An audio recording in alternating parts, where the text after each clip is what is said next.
দিন সবার সমান যায় না, দিন কখনো একভাবে কারো চলতে পারে না, তাই কিসের এত অহংকার?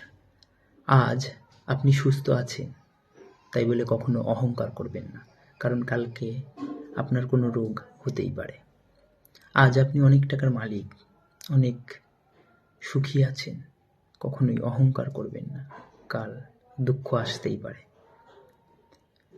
আজ আপনার কাছে গাড়ি বাড়ি অনেক কিছু আছে, সেটা নিয়ে যদি অহংকার করেন সেটা ভুল করবেন, কারণ কালকে আপনি ভিখারি হয়েও যেতে পারেন, কারণ সময় খুব বিচিত্র। তাই কখনো অহংকার অভিমান করবেন না। কিসের অহংকার? ঘুম ভাঙলে সকাল, না ভাঙলে পরকাল। আজ আপনি আপনার জীবন নিয়ে, আপনি আজকে বেঁচে আছেন এই নিয়ে অহংকার করছেন, কালকে নাও থাকতে পারেন, অথবা আজকেও না থাকতে পারেন, কারণ 1 মিনিট পরে কি হবে আমরা কিন্তু কেউ জানি না। তাই কিসের এত অহংকার? তাই অহংকার ত্যাগ করে মানুষকে ভালোবাসতে শিখুন, মানবিক হতে শিখুন। ভালো থাকবেন।